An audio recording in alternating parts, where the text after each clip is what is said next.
Hi there, Scorpio. Thanks so much for tuning in. I'm Astrogirl, and we're looking at November 7 through November 13. And what a week in store. November 8. It's giddy up time in Australia. It's the Melbourne Cup, and it's giddy up time in the US because it's the presidential election. History making. If Hillary gets in, because it'll be the first female president ever, following on from 2 terms of the first black president we've ever had.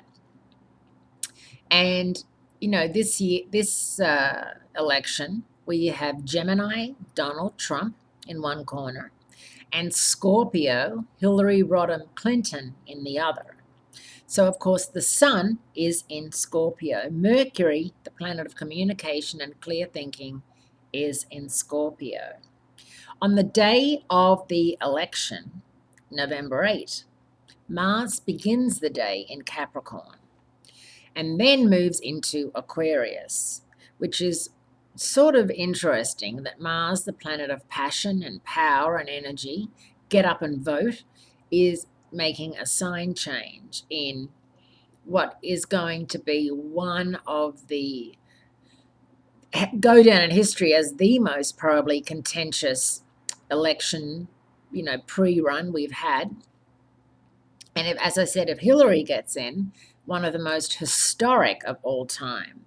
And it's a long time coming to have a female president. I remember Margaret Thatcher, she was the Prime Minister of the UK a long time ago. New Zealand, Australia have had female prime ministers, so the US is behind the times in having this happen, if it happens. So it's going to be very interesting to see how the cards lay out and to see who, wins in the end of the day.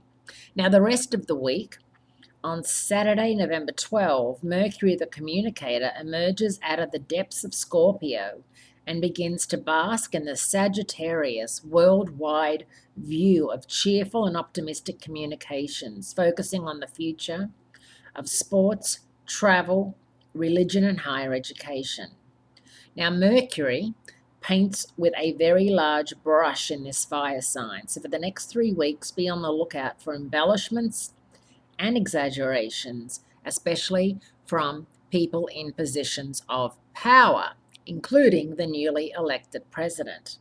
Venus, the goddess of love and money, moves into Capricorn, and it's going to be in your 3rd house of communication and clear thinking. So if you and your partner have been spending money lately and you realize you've got to rein it in because the holidays are coming up or because you're simply, not being able to keep up with everything, this is the wake-up call that you're going to get and that you need. Thanks so much for tuning in. I appreciate it, and I look forward to speaking to you again next week.